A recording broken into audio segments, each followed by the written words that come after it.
हाल ही में कोविड-19 महामारी के बढ़ते प्रभाव के कारण सरकार द्वारा इलेक्ट्रॉनिक शिक्षा के माध्यम से शिक्षा का प्रसारण किया गया। इस शिक्षा से तात्पर्य अपने स्थान पर ही इंटरनेट व अन्य संचार उपकरणों की सहायता से प्राप्त की जाने वाली शिक्षा से है। इस शिक्षा को दो श्रेणियों में विभाजित किया जा सकता है, सिंक्रोनस और असिंक्रोनस। सिंक्रोनस इस शैक्षिक व्यवस्था से तात्पर्य है कि एक ही समय में अर्थात विद्यार्थी और शिक्षक अलग अलग स्थानों से एक दूसरे से शैक्षिक संवाद करते हैं, जैसे ऑडियो और वीडियो कॉन्फ्रेंसिंग, लाइव चैट तथा वर्चुअल क्लासरूम आदि शामिल है। असिंक्रोनस इस शैक्षिक व्यवस्था से तात्पर्य है कि एक समय में नहीं, अर्थात यहाँ विद्यार्थी और शिक्षक के बीच वास्तविक समय में शैक्षिक संवाद करने का कोई विकल्प नहीं है, जैसे blog, website, video, tutorials, e books इत्यादि। इस शिक्षा की विशेषताएं। इस शिक्षा के माध्यम से छात्र वेब आधारित स्टडी मटेरियल को अनिश्चित काल तक एक्सेस कर सकते हैं और बार बार देखकर इसके जटिल पहलुओं को समझ सकते हैं। कम लागत वाला कार्य होती है।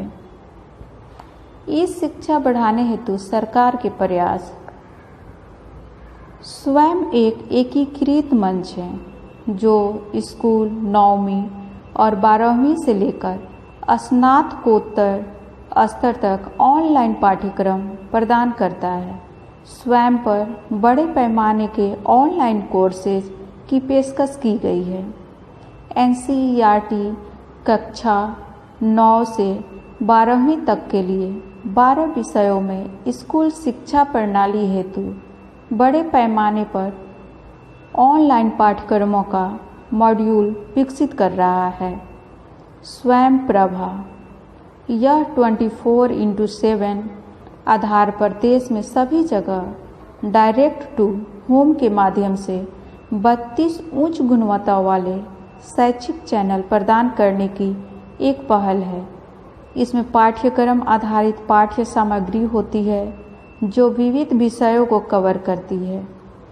इसका प्राथमिक उद्देश्य गुणवत्ता वाले शिक्षक संसाधनों को दूर दराज के ऐसे क्षेत्रों तक पहुंचाना है जहां इंटरनेट की उपलब्धता अभी भी एक चुनौती बनी हुई है। स्पोकन ट्यूटोरियल छात्रों की रोजगार क्षमता को बेहतर बनाने के लिए ओपन सोर्स सॉफ्टवेयर पर 10 मिनट के ऑडियो वीडियो ट्यूटोरियल उपलब्ध है।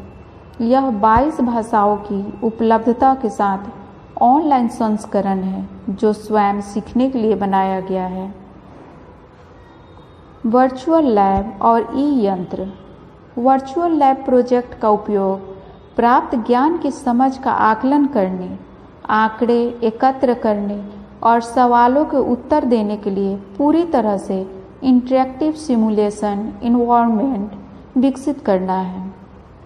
ई-यंत्र भारत में इंजीनियरिंग कॉलेजों में एम्बेडेड सिस्टम और रोबोटिक्स पर प्रभावी शिक्षा को सक्षम करने की एक परियोजना है।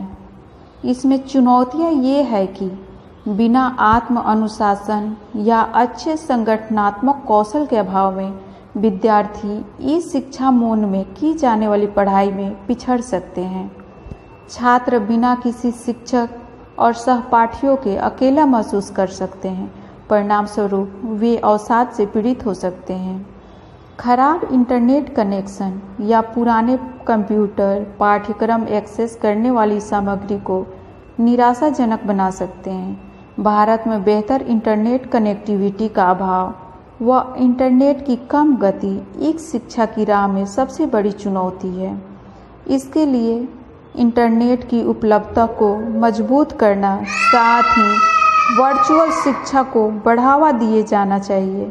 इसके अतिरिक्त इसके लिए लोगों को और सहज बनाया जाना चाहिए।